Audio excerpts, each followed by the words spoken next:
ಎಲ್ಲರಿಗೂ ನಮಸ್ಕಾರ. ಇವತ್ತು ಶೇರ್ ಮಾರುಕಟ್ಟೆಯ ಬಗ್ಗೆ ಇರುವ ಪರಿಚಯದ ಭಾಗದಲ್ಲಿ 4ನೇ ಭಾಗವನ್ನು ನೋಡ್ತಾ ಇದ್ದೇವೆ. ಇವತ್ತಿನ ನಮ್ಮ ವಿಷಯ ಅಂತ ಹೇಳಿದರೆ, ಶೇರ್ ಮಾರ್ಕೆಟಲ್ಲಿ ಯಾವ ರೀತಿಯ ಟ್ರೇಡರ್ಸ್ ಇರ್ತಾರೆ ಅಥವಾ ಇನ್ವೆಸ್ಟರ್ಸ್ ಇರ್ತಾರೆ ಮತ್ತು ಅವರ ಟ್ರೇಡಿಂಗ್ ಸ್ಟೈಲ್ ಯಾವ ರೀತಿ ಇರ್ತದೆ ಅನ್ನೋದಾಗಿ ಬ್ರಾಡ್ಲಿ ಎರಡು ರೀತಿಯಲ್ಲಿ ಶೇರ್ ಮಾರ್ಕೆಟಲ್ಲಿ ಟ್ರೇಡರ್ಸ್ ಇರ್ತಾರೆ. ಒಂದನೆಯದು ಇನ್ಕಮ್ ಜನರೇಟರ್ ಮತ್ತು ವೆಲ್ತ್ ಮ್ಯಾಕ್ಸಿಮೈಸರ್ ಅಂತೇಳಿ. ಇನ್ಕಮ್ ಜನರೇಟರ್ ಸಾಮಾನ್ಯವಾಗಿ ಅಲ್ಪ ಕಾಲಾವಧಿಯವರೆಗೆ ಶೇರುಗಳನ್ನ ಹೊಂದಿರ್ತಾರೆ, ಅನಂತರ ಅದನ್ನು ಮಾರಾಟ ಮಾಡ್ತಾರೆ. ವೆಲ್ತ್ ಮ್ಯಾಕ್ಸಿಮೈಸರ್ಸ್ ಅಂದರೆ ಸಂಪತ್ತನ್ನು ವೃದ್ಧಿಗೊಳಿಸಲಿಕ್ಕಾಗಿ ಅವರು ದೀರ್ಘಕಾಲದವರೆಗೆ ಈ ಶೇರುಗಳನ್ನು ಹೊಂದಿರ್ತಾರೆ. ಇವುಗಳ ಬಗ್ಗೆ ನಾವು ದೀರ್ಘವಾಗಿ ಕಲಿಯೋಣ.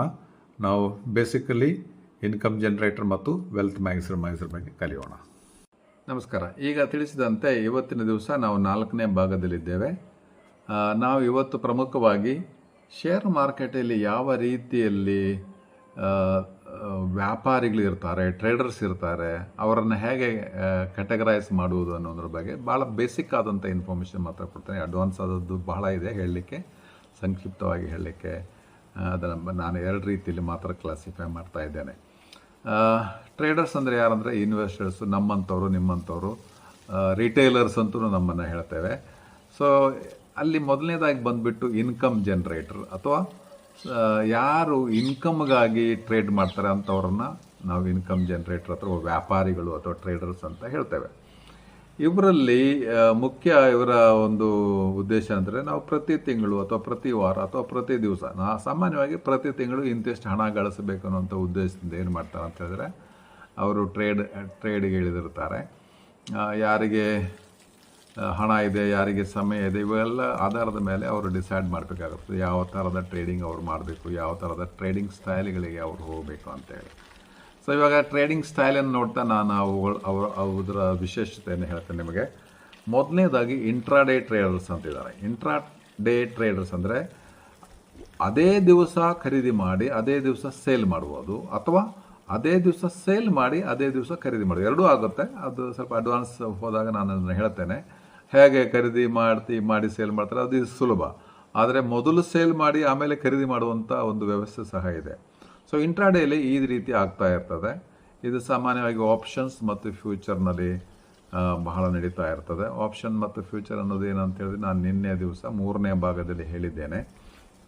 ಇದರಲ್ಲಿ ಇವರು ಏನು ಮಾಡ್ತಾರೆ ಅಂತ ಹೇಳಿದ್ರೆ, ಅವರ ಟೂಲ್ಸ್ ಯಾವುದು ಅಂತ ಹೇಳಿದರೆ RSI, support and resistance level, ಅಂದರೆ ಟೆಕ್ನಿಕಲ್ ಅನಾಲಿಸಿಸನ್ನು ಭಾಳ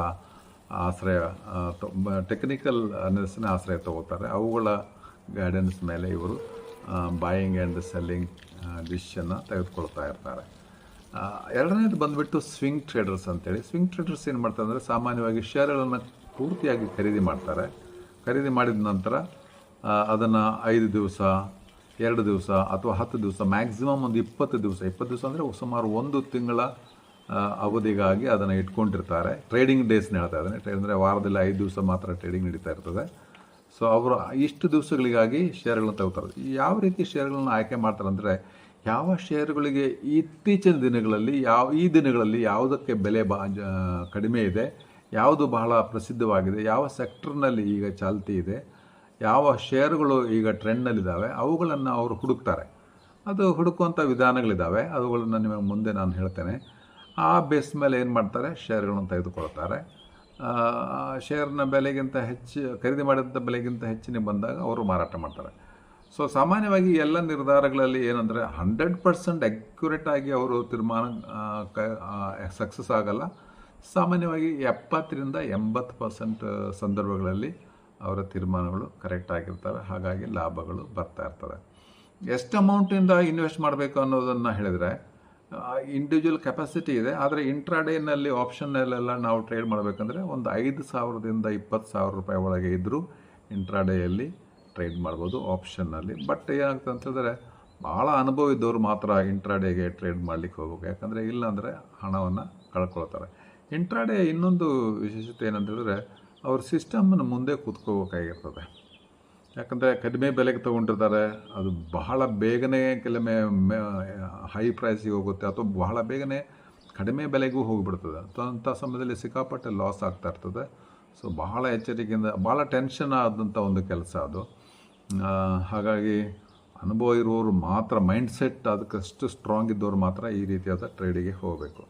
ಸ್ವಿಂಗ್ ಟ್ರೇಡರ್ಸಿಗೆ ಅಷ್ಟು ಅಂತ ಏನು ತೊಂದರೆ ಇಲ್ಲ. ಅವರು ಹೈ ಮೊಮೆಂಟಮ್ ಇರುವಂಥ ಶೇರ್ಗಳನ್ನ ಖರೀದಿ ಮಾಡ್ತಾರೆ, ಲಾಭ ಬಂದಾಗ ಅದನ್ನು ಮಾರಾಟ ಮಾಡ್ತಾರೆ.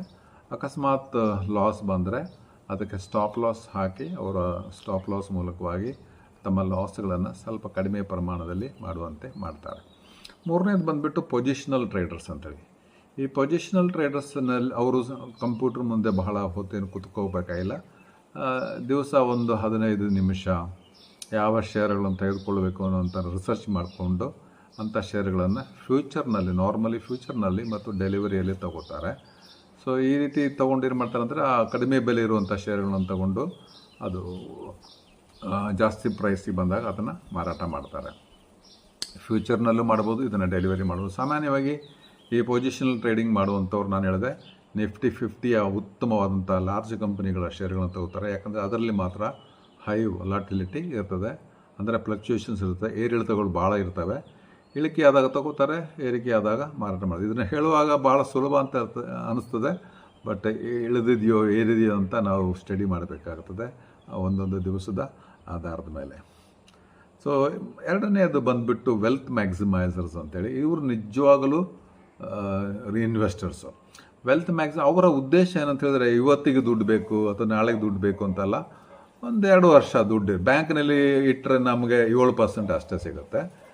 ಇಲ್ಲಿ ಅದಕ್ಕಿಂತ ಉತ್ತಮವಾದ ಕಂಪನಿಗಳಲ್ಲಿ ಇನ್ವೆಸ್ಟ್ ಮಾಡಿದರೆ ಸುಮಾರು ಒಂದು 15-18% ಉತ್ತಮವಾದಂಥ ಕಂಪನಿಗಳ ಶೇರ್ಗಳನ್ನು ನೀವು ಹೊಂದಿದರೆ 1 ವರ್ಷಕ್ಕಿಂತ ಜಾಸ್ತಿ ನೀವು ಇಟ್ಕೊಂಡ್ರೆ ಕನಿಷ್ಠ 1-2 ವರ್ಷ ಅಥವಾ 3 ವರ್ಷ 18% ಲಾಭ ಬಂದರೆ ಮಾರಾಟ ಮಾಡ್ಬೋದು. ಕೆಲವರೆಲ್ಲ ಇಟ್ಕೊಳ್ತಾರೆ, ಒಳ್ಳೆಯ ಕಂಪನಿ ಇದೆ, ಮುಂದೆ ಇದೆ, ಬೆಲೆಗೆ ಸಿಗಲಿಕ್ಕಿಲ್ಲ ಅಂತೇಳಿ. ಬಟ್ ಹಾಗೇನಿಲ್ಲ. ಇವತ್ತು ನೋಡಿ ಮಾರ್ಕೆಟ್ ಸಿಕ್ಕಾಪಟ್ಟೆ ಡೌನ್ ಆಗಿದೆ. ಇವತ್ತು ಅಂದರೆ ಏಪ್ರಿಲ್ 4ನೇ ತಾರೀಕು. ನಾನು ಮೊನ್ನೆ ಒಂದು ಮೆನ್ಷನ್ ಮಾಡಿದ್ದೆ, ಅಮೆರಿಕದಲ್ಲಿ ಟ್ಯಾರಿಫ್ ವಾರ್ ನಡೀತಾ ಇದೆ. ನಿನ್ನೆ ಅಮೆರಿಕನ್ ಮಾರ್ಕೆಟ್ 1699 ಪಾಯಿಂಟ್ ಡೌನ್ ಆಯಿತು. ಇವತ್ತು ಇಂಡಿಯಾದಲ್ಲಿ ಸುಮಾರು 350 ಪಾಯಿಂಟ್ ಡೌನ್ ಆಗಿದೆ. ಈಗ ಏರಿಳಿತ ಇದ್ದೇ ಇರ್ತದೆ. So price earning ratio, P ratio ಮೇಲೆ, ಆಮೇಲೆ ಅರ್ನಿಂಗ್ ರೇಷಿಯೋ ಮೇಲೆ, ಇದು ಫಂಡಮೆಂಟಲ್ ಅನಾಲಿಸಿಸ್ ಮೇಲೆ ಇದು ಸಾಮಾನ್ಯವಾಗಿ ಯಾವ ಸ್ಟಾಕ್ಗಳನ್ನು ಆಯ್ದುಕೊಳ್ಬೇಕು ಅನ್ನೋದನ್ನು ಡಿಸೈಡ್ ಮಾಡಿಕೊಂಡು ಇದರಲ್ಲಿ ಇನ್ವೆಸ್ಟ್ ಮಾಡ್ತಾರೆ. ಸೊ ಎಷ್ಟು ಬೇಕಾದರೂ ಅಮೌಂಟ್ ಹಾಕ್ಬೋದು. ಸಾಮಾನ್ಯವಾಗಿ ರಿಟೈರ್ ಆದಂಥವರು ಅಥವಾ ಬಿಸ್ನೆಸ್ ಮ್ಯಾನ್ಗಳು ಅಥವಾ ಬಹಳ ದುಡ್ಡಿರುವಂಥವರು, ವಿಶೇಷವಾಗಿ ನಾರ್ತ್ ಇಂಡಿಯಾದಲ್ಲೆಲ್ಲ ಭಾಳ ಜನ ಲಾಂಗ್ ಟರ್ಮ್ನಲ್ಲಿ ಇನ್ವೆಸ್ಟ್ ಮಾಡ್ತಾರೆ. ಅಫ್ಕೋರ್ಸ್ ಇನ್ನು ನಮ್ಮ ಕರ್ನಾಟಕದಲ್ಲೂ ಇನ್ವೆಸ್ಟ್ ಮಾಡ್ತಾರೆ, ಅದು ಬೇರೆ ವಿಚಾರ. ಆದರೆ ಕಡಿಮೆ ಜನ, ನಮ್ಮ ಭಾರತದಲ್ಲಿ ಇನ್ನು 4% ಜನ ಮಾತ್ರ ಶೇರ್ ಮಾರ್ಕೆಟ್ನಲ್ಲಿದ್ದಾರೆ. ಅಂದರೆ ಸುಮಾರು 6 ಕೋಟಿ ಜನ ಮಾತ್ರ ಇದ್ದಾರೆ. ಆದರೆ ಅಮೇರಿಕದಲ್ಲಿ 58% ಜನ ಶೇರ್ ಮಾರ್ಕೆಟ್ನಲ್ಲಿ ಇನ್ವೆಸ್ಟ್ನಲ್ಲಿದ್ದಾರೆ. ಸೊ ಇದೆರಡು ಇವತ್ತು ಹೇಳಿದೆ, ಒಂದು ಇನ್ಕಮ್ ಜನ್ರೇಟರ್ ಅಂತೇಳಿ, ಆಮೇಲೆ ವೆಲ್ತ್ ಮ್ಯಾಕ್ಸಿಮೈಸರ್ ಅಂತೇಳಿ. ಅಲ್ಲಿ ಸ್ಟೈಲ್ ಬಂದುಬಿಟ್ಟು ಇಂಟ್ರಾಡೇ ಹೇಳಿದ್ದೇನೆ, ಸ್ವಿಂಗ್ ಟ್ರೇಡಿಂಗ್ ಹೇಳಿದ್ದೇನೆ, ಮತ್ತು ಪೊಸಿಷನಲ್ ಟ್ರೇಡಿಂಗ್ ಹೇಳಿದ್ದೇನೆ. ಸೊ ವೆಲ್ತ್ ಮ್ಯಾಕ್ಸಿಮೈಷನಲ್ಲಿ ನೀವು ಕನಿಷ್ಠ 1 ವರ್ಷಕ್ಕಿಂತ ಜಾಸ್ತಿ ಇಟ್ಕೊಂಡ್ರೆ ಏನಾಗುತ್ತೆ, ಸ್ವಲ್ಪ ಟ್ಯಾಕ್ಸ್ ಎಲ್ಲ ಕಡಿಮೆ ಆಗುತ್ತೆ. ಈ 1 ವರ್ಷ ಒಳಗಡೆ ಇಟ್ಟರೆ ನೀವು ನಿಮ್ಮ ಲಾಭಕ್ಕೆ ಇವತ್ತಿನ ಪ್ರಕಾರ 20% ಟ್ಯಾಕ್ಸ್ ಕೊಡಬೇಕು. Okay, thank you, enjoy it, will cover tomorrow.